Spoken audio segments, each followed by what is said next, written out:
حامدا و مسلما و مسلما اما بعد فاعوذ باللہ من الشیطان اللعین الرجیم بسم اللہ الرحمن الرحیم اللہم صلی علی سیدنا و مولانا محمد وعلی آل سیدنا و مولانا محمد و بارک وسلم وصلی علیہ۔ سامعین محترم، آپ جس طرح کہ آپ کو معلوم ہے کہ ہمارے ہاں ہم نہج البلاغہ کی مولا کائنات کے احکامات کی سیریز کو لے کے چل رہے ہیں۔ اس سیریز کا اس احکام کا جو آج میں نے آپ کے سامنے چاہا کہ میں رکھوں، وہ آپ کے سامنے میں رکھنا چاہتا ہوں کہ وہ مولا کائنات کے جسے آپ کہہ لیں کہ ہر فرامین، تمام فرامین ایک سے بڑھ کے ایک ہیں۔ آپ کے ہاتھ میں موتی ہوں نا، سارے ہیرے جواہرات ہوں، آپ یہ نہیں کہہ سکتے کہ یہ ہیرا بڑا قیمتی ہے باقی ہیرے قیمتی نہیں ہیں۔ یہ قیمتی ہے، یہ اس سے بھی زیادہ قیمتی ہے، یہ ان دو سے زیادہ قیمتی ہوگا، وہ تین سے زیادہ قیمتی ہوگا، مطلب ہر ہیرا ایک سے بڑھ کے ایک ہوگا۔ اسی طرح مولا کائنات کے تمام خطبات، آپ کے فرامین، آپ کی ہر چیز ایک سے بڑھ کے ایک ہیں۔ تو ان میں سے ایک چند خطبے آپ کی بارگاہ میں رکھنا چاہ رہا ہوں میں، قبول فرمائیے گا کہ مولا کائنات نے فرمایا کہ جب دنیا کسی کی طرف بڑھتی ہے، مطلب دنیا سے مراد یہ کہ دنیا سے مراد یہ نہیں کہ ایک پلانٹ ارتھ آپ کی طرف بڑھنا شروع ہو جائے، نہیں، دنیا کسی کی طرف بڑھتی ہے مطلب اس کی اپنی تمام نعمتوں کو لے کر کسی کی طرف بڑھتی ہے تو دوسروں کی خوبیاں بھی اس کو رعایت کر دیتی ہے، دوسروں کی خوبیاں بھی اس کو رعایت کر دیتی ہے۔ یہ آپ کو تب سمجھ آئے گی بات جب میں پورا حکم پڑھ لوں گا آپ کے سامنے، اور جب اس سے رخ موڑ لیتی ہے تو اس کی خوبیاں بھی چھین لیتی ہے۔ اب سمجھیں اس بات کو، کہنے کا مطلب مولا کائنات کا یہ کہ جب دنیا کسی کی طرف بڑھتی ہے نا، مثال کے طور پر آپ سمجھ لیں اس کو ایک مثال سے، اگرچہ یہ آؤٹ آف دا وے بات ہے، لیکن آپ کہنا اگر آپ کامیاب ہو نا تو آپ کامیاب شخص ہوں تو آپ کا ابا والد کوئی بھی بن جائے گا، لیکن آپ ناکام ہو نا آپ کا والد کوئی بھی نہیں بنے گا۔ سمجھ آ گئی ہوگی آپ کو بات کی کہ جب دنیا آپ کی طرف بڑھتی ہے نا اپنی نعمتوں کے ساتھ، تو جو مثال یہ ہوگا کہ آپ کہیں جی آپ ایک بڑے کامیاب تاجر، بڑے کامیاب business man who. For example آپ ایک بادشاہ ہیں، ایک اسٹیٹ کے ہیڈ ہیں، ہیڈ آف دی اسٹیٹ ہیں، پریزیڈنٹ نہ چلے، آپ پریزیڈنٹ ہیں، آپ پریزیڈنٹ ہیں۔ آپ کے دور حکومت کے اندر پاکستان میں یا آپ کے اسٹیٹ میں بڑے بڑے کارنامے ہوئے ہیں، تو وہ سارے کارنامے جن لوگوں نے کیے ہیں، جن ڈاکٹرز نے، انجینئرز نے، سائنٹسٹ نے، فزیشینز نے، اسپورٹس مین نے، جس نے بھی کیے ہیں، وہ اس کے خاتے میں نہیں جائیں گے، وہ آپ کے کھاتے میں جائیں گے۔ کیوں؟ کیونکہ آپ کے پاس دنیا اس ٹائم آپ کی طرف رخ کر کے بیٹھی ہوئی ہے، دنیا کی تمام نعمتیں آپ کی طرف رخ کر کے بیٹھی ہوئی ہیں۔ اگرچہ آپ نے محنت نہیں کی لیکن ان کی کامیابیاں آپ کے حصے میں آ جائیں گی، آپ کو دنیا رعایت کر دے گی، دے دے گی آپ کو رعایت، کہ وہ ان کے ٹوکرے سے نکال کے آپ کو دے دے گی۔ یہ دنیا کی بات کر رہے ہیں مولا کائنات، ہم نہیں بات کر رہے، یہ بڑی دانا بات ہے، بڑی حکمت سے بھری ہوئی بات ہے۔ اس کے برعکس آپ نے فرمایا کہ جب یہ تم سے رخ موڑے گی نا تو تمہاری خوبیوں کو بھی چھین لے گی۔ کیسے؟ جب دنیا آپ سے مڑی ہوئی ہو، مثال کے طور پر آج ہم لے لیں کہ ایک بندہ جیل میں ہے، وہ بندہ کل کو نکلتا ہے اور ایک بڑا کامیاب بندہ بنتا ہے، تو وہی دنیا جو اس وقت وہ کامیاب ہے، جب وہ کامیاب بنتا ہے تو دنیا کے سارے معاملات دنیا اس کو دے دیتی ہے، لیکن وہی بندہ جب اس اسٹیٹ سے، اس جگہ سے اترتا ہے تو جو اس کی نیکیاں بھی ہوں گی نا وہ دنیا چھین لے گی، کہ نہیں تیری ساری باتیں ٹھیک ہے، تیری یہ چیز غلط ہے۔ اس کی میں اگزامپل دیتا ہوں۔ ایک ٹیچر تھا، وہ کلاس میں گیا، اس نے 9 کا ٹیبل غالباً لکھا، 9 1 9 9 2 18 27 سارا لکھتے اینڈ پہ جب آیا نا 9، اس نے آخر میں جو تھا نا 9 9 کچھ اور لکھ دیا۔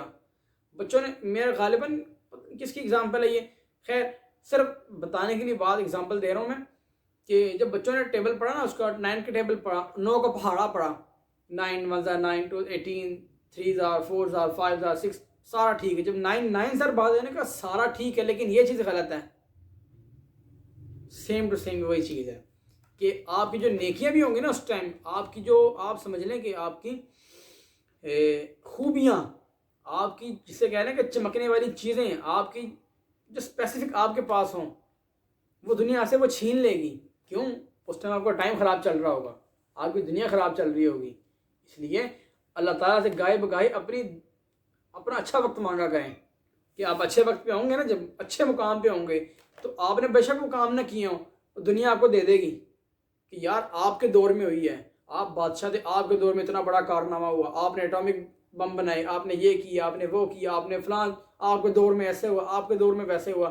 بے شک آپ نے وہ کام نہ کیے ہوں، بے شک آپ نے وہ کام نہ کیے ہوں. اور جب آپ ہی اس اسٹیٹ سے، اس جگہ سے اتریں، دنیا آپ سے رخ موڑ لے، آپ کو اٹھا کے نکر میں پھینک دے، تو آپ کی جو خوبیاں بھی ہوں گے نا، آپ متقی ہیں، آپ پرہیزگار ہیں، آپ اچھے ہیں، آپ بھلے آدمی ہیں، سخاوت کے علم بردار ہیں، وہ ساری خوبیاں اٹھا کے پھینک دے گی. وہ نہیں مانے گی، وہ کہے گی سارا ٹیبل تو ٹھیک ہے، 9 یہ جو ہے نا یہ خراب ہے. وہ آپ کی خرابی کو ہائی لائٹ کرے گی، آپ کی خوبیوں کو زیرو سے ملٹیپلائی کر دے گی. یہ چیز ہے. تو آپ اپنی آپ پہ بھی نظر ثانی رکھا کریں. اور دنیا کو آپ اگر پچھلے آپ نے میرے خطبات، میرے نہیں سوری مولا کائنات کے احکامات فرامین میری زبان سے سنے ہوں گے، اس ناچیز کی زبان سے سنے ہوں گے، تو آپ کو ایک خطبہ یاد ہوگا کہ مولا کائنات نے کہا کہ دنیا سے بے رغبت رہنا. اسی وجہ سے کہا کہ جب آپ دنیا کو اپنے جوتے کی نوک پہ رکھیں گے تو دنیا بالکل پرفیکٹ رہے گی. آپ اکثر دیکھیں نا، بڑے بڑے بادشاہ، بڑے بڑے سلاطین وقت گرے تو اللہ والوں کے قدموں میں گرے. جا کے بڑے بڑے سلاطین جب گرے تو اللہ والوں کے قدموں میں گرے. اللہ والے وہ نہیں جو آج کے زمانے میں نظر آ رہے ہیں، اتنی لمبی لمبی لٹیں رکھی ہوئی ہیں، وہ جی نماز پڑھتے نہیں، روزے رکھتے ہیں، ساڑھی نماز مدینے ہوتی ہے. نہیں، کوئی نماز مدینے نہیں ہوتی، کوئی نماز مدینے نہیں. صحابہ کرام رضوان اللہ تعالیٰ علیہ مجمعین تھے. ایک صحابی تھے، نام ان کا میرے ذہن میں نہیں آ رہا، ان کا گھر مدینے سے دور تھا، تو ان کو نماز پڑھنے کے لیے نا مدینے آنا پڑتا تھا. ان کو نماز پڑھنے کے لیے مدینہ المنورہ آنا پڑتا تھا. تو انہوں نے کہا یا رسول اللہ، انہوں نے گھر لیا، مسجد نبوی کے پاس گھر لے لیا. تو آقا علیہ السلام نے فرمایا یار تم تو وہاں سے نہیں آتے تھے. انہوں نے کہا یا رسول اللہ وہیں سے آتے تھے، لیکن وہ کیا ہے نا کہ رستہ بہت زیادہ ہے، تو ہم نے یہاں پہ گھر لے لیا. تو آقا علیہ السلام نے فرمایا اللہ کے بندو، اللہ کے نیک بندو، اللہ کے ولی، تم جتنے قدم چل کے آتے تھے، جتنے قدم تم چل کے رکھ کے آتے تھے، اللہ تبارک و تعالیٰ ہر قدم قدم کے بدلے تمہیں نیکیاں دیتا تھا. انہوں نے تو کبھی نہیں کہا ساڑھی نماز مدینے ہو جاتی ہے، ہم یہیں بیٹھے بیٹھے نماز پڑھ لیتے ہیں. نہیں، وہ واقعتاً خالصتاً مسلمان تھے، وہ دنیا کو بے رغبت رکھتے تھے. اس لیے دنیا آج تک ان کو یاد کر رہی ہے. حالانکہ آج سے 1450 سال، تقریباً 1500 سال پرانا واقعہ ہے، لیکن آج 1500 1500 سال کے بعد آپ میں جگہ جگہ بچہ ان کو بیان کر رہا ہے. یہ اللہ تعالیٰ نے ان کا ذکر ہمارے دلوں میں، ہمارے دماغوں میں زندہ رکھا ہوا ہے. یہ کب ہے کہ جب آپ دنیا سے بے رغبت ہو جائیں گے. دنیا سے بے رغبت نہیں ہوں گے، دنیا کو آپ اپنی اہمیت، اپنی فوقیت دیں گے، پھر دنیا بھی آپ کو ڈنکے کی چوٹ پہ، نکر پہ مارے گی اٹھا کے. اس لیے دنیا کو بے رغبت رکھیں. اس کے بعد یہ نقطہ مولا کائنات کرم اللہ وجہہ الکریم، یہ اگلا خطبہ ہے، وہ اگلا حکم ہے. آپ نے فرمایا لوگوں سے اس طرح ملو کہ اگر مر جاؤ تو لوگ تم پر آ کے روئیں کہ یار کتنا اچھا بندہ تھا، لیکن اگر زندہ رہو تو لوگ تمہارے مشتاق ہوں کہ یار ایک دفعہ اس بندے سے ہماری ملاقات ہو جائے. بڑا خوش اخلاق بندہ ہے، بڑا حسین و جمیل بندہ ہے، بڑی بات میٹھے انداز میں کرتا ہے، بڑا ہی پر لطف آدمی ہے. اپنے اخلاق، اپنے اوصاف اس طرح کے پیدا کریں، اپنے رویوں میں اس طرح کی چیزیں لے کر آئیں. آپ اگر کسی سے ملیں، کسی سے ملاقات کریں، کسی سے بات چیت کریں، تو آپ کے پاس یہ ہو کہ جب کل کو آپ خدا اللہ ویسے تو سب نے اللہ تعالیٰ کی بارگاہ میں واپس جانا ہے. اللہ تعالیٰ سب کو لمبی زندگی عطا فرمائے، ایمان پر سلامتی والی، صحت اور تندرستی والی لمبی زندگی عطا فرمائے. اگر آپ کل کو مرتے ہیں، اللہ کی بارگاہ میں واپس چلے جاتے ہیں، تو لوگ آپ کی جنازے پہ، آپ کی میت پہ آگے روئیں، وہ کہیں کہ یار واقعتاً یہ بندہ بڑا قابل آدمی تھا، یہ بندہ واقعی بڑا خوش اخلاق، خوش الہان بندہ تھا. لوگ آپ کی تعریفات کریں، روئیں آپ کی وفات پہ. اور اگر آپ زندہ ہوں، آپ زندہ رہے ہوں، تو لوگ آپ سے ملنے کے مشتاق ہوں کہ یار ملنا اس بندے سے، یار ایک دفعہ ملنا اس بندے سے. ہوتا ہے نا ہمارے آج کے زمانے میں کوئی آئیڈیلز ہوتے ہیں، کچھ اسلامک اسکالرز ہوتے ہیں، کچھ موٹیویشنل اسپیکرز ہوتے ہیں، کچھ اسے کہہ لیں کہ ہمارے ہر کوئی نہ کوئی آئیڈیل ہوتا ہی ہوتا ہے، یا کوئی کہہ لیں کہ آپ کسی کے ہاں ہوتے ہیں، کوئی فلم سٹارز ہوتے ہیں کہ یار اس بندے سے ایک زندگی میں یا اللہ ایک دفعہ ملاقات کروا دیں. اس طرح کے رہو، جب آپ اس طرح زندگی گزارو. یہ مولا کائنات نے حکم دیا ہمیں، اپنی زندگیاں اس طرح گزارو کہ جب لوگ تو مرد لوگ تمہارے پہ آ کے روئیں کہ یار اس بندے سے ملاقات کرنی تھی، میں نے نہیں کر پایا، لیکن اگر زندہ رہو تو لوگ کہیں یار اس بندے سے ملاقات کرنی ہے، ایک دفعہ میری ملاقات ہو جائے بس، مجھے اور کچھ نہیں چاہیے، ایک ملاقات ہونی چاہیے، ایک ملاقات کروا دیں۔ اسی سنیریو کو آگے چلتے ہوئے آگے مولا کائنات نے اپنا آپ نے حکم فرمایا کہ دشمن پر قابو پاؤ تو اس قابو پانے کا شکرانہ اس کو معاف کرنے سے ادا کر دو۔ مطلب کہ آپ کو اللہ تعالیٰ نے کسی دشمن کے اوپر غلبہ عطا فرمایا ہے، آپ دشمن پہ غالب آ گئے ہوں، تو آپ دشمن پہ غالب آ جاؤ نا، تو آپ اس کو، اب ظاہری بات ہے، اب یہ انسان کی نیچر ہوتی ہے کہ اگلے بندے کو مارنے میں تل جاتا ہے، اس کو میں نے مار دینا ہے۔ آپ نے دشمن پہ قبضہ کر لیا، غالب آ گئے، اب آپ کیا کرو، آپ کو یار جا دیا، میں نے معاف کیا، چھوڑ دیا، جا انجوائے کر اپنی لائف، انجوائے کرو اپنی لائف کو۔ آپ کو بظاہر لگ رہا ہوگا کہ یار یہ بڑی عجیب سی چیز ہے کہ یار ایک بندے کو، دشمن کو اتنی مشکل سے قابو پایا ہے، اس کو کیسے چھوڑ دیں ہم، اس کو تو گولی ماریں گے ہم اس کو۔ اس میں ایک حکمت ہے، حکمت پتہ کیا ہے؟